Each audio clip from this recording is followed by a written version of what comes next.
Hi. We're going to Hilchos Borer continued. Our topic was I want to focus. We learned 3 conditions, and yesterday we really focused on taking ochel mitoch psolet and psolet mitoch ochel. Now, one of the conditions is you could only take good from the bad. But we learned yesterday an exception that you could take bad, but seemingly is looking like taking bad from the good. You're taking off a coat. You're taking the salami off the pastrami in order to get to the pastrami that's below. But we learned you're taking off a peel. But we learned that what you're doing is not trying to make separate groups, but your whole intent is in order to get to the ochel.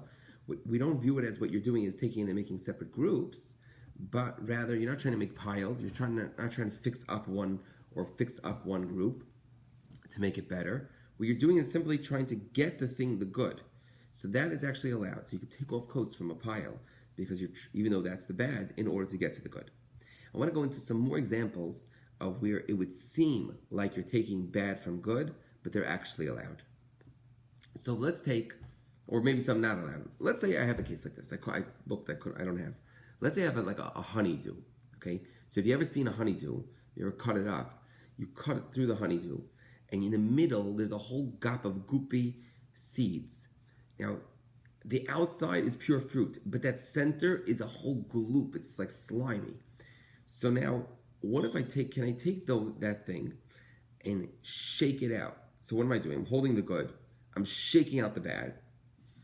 So what would you say about that? It would seem that what you're doing is you're taking out the bad from the good.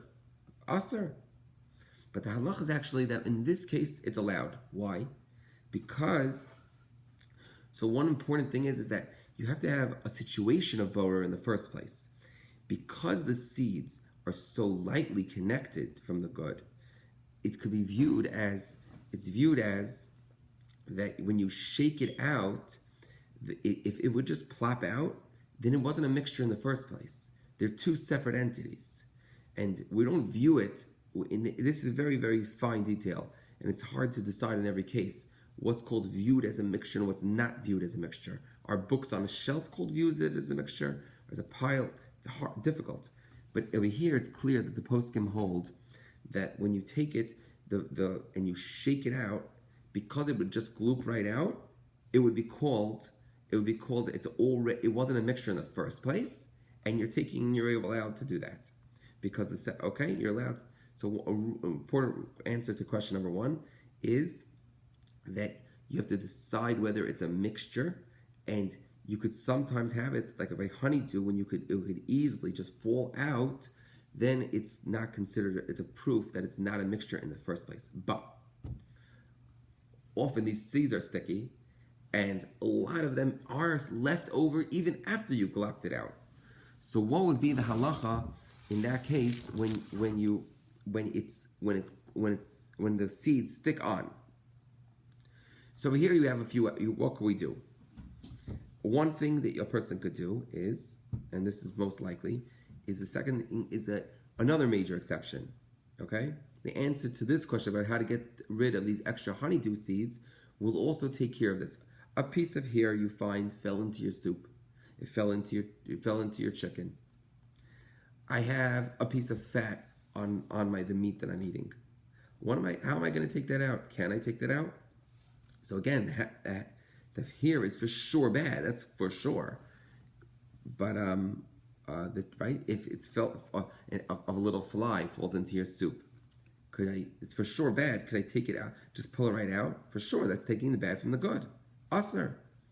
However, what we could do is it's only when you take the bad alone. But if I take a significant, what I mean by significant, is like if you take out the bad, if you take out the bad together with the good, so now it's not considered as if you're separating the bad from the good, but rather you're taking the bad and good. You're not taking bad. You're taking bad and good, and it happens to be a lot of good is left over. But we don't view it as you're taking the bad from the good. You're taking bad and good from the good. So that's actually allowed. So, but this you have to be careful about. So In other words, let me apply it first and let me just tell you to be careful. This is what you have to do. You have to pull away enough good that it's considered good. Meaning, if you just take away a fly and there happens to be a drop of soup, always there's going to be a drop of soup attached to that fly that you pull out, right? That's not considered good. That soup would be grotesque to you. That's attached to the fly. That's called you're pulling away the bad. You have to take enough away that there's really good soup that's not connected to the fly.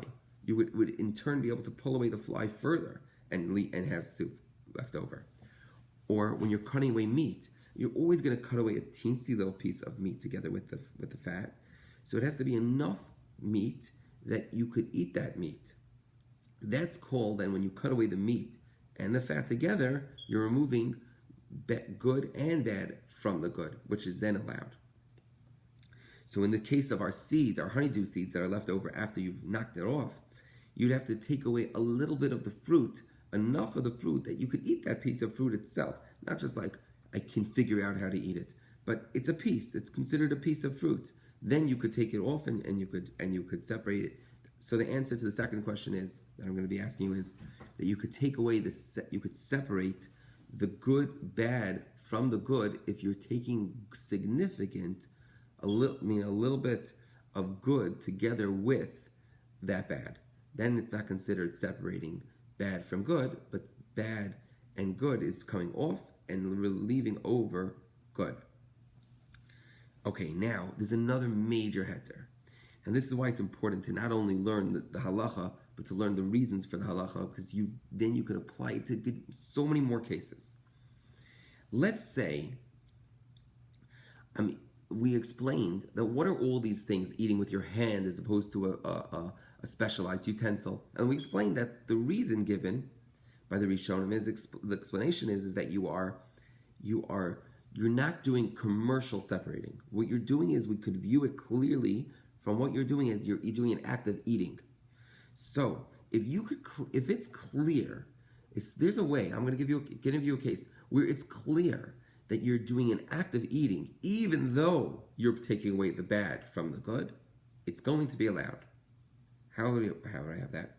If, let's say, I eat the honeydew, and the leftover seeds, I just spit out of my mouth. I put it in with the seeds, and then I spit it out. Or watermelon. I eat the watermelon, and I don't like seeds, so I don't cut off each seed. It's very hard to do that in a watermelon. The seeds are not like a honeydew where they're all in the center. They're all throughout the watermelon. So what I could do is I could put the watermelon in my mouth, chew it up, and then when I get the seed separated, spit out the seed, even though I'm clearly taking bad from good, but I'm also clearly doing it as an act of eating. Nobody would dispute that. It's impossible to dispute that is what's going on here. Halachically, it's viewed as I am doing eating. And so therefore, it's totally permitted, even though, again, here, I'm taking the bad from the good. The other case is, so here I have my noodles, and I actually don't like noodles at all. It's not really true. I do like noodles. But here, I have my noodles.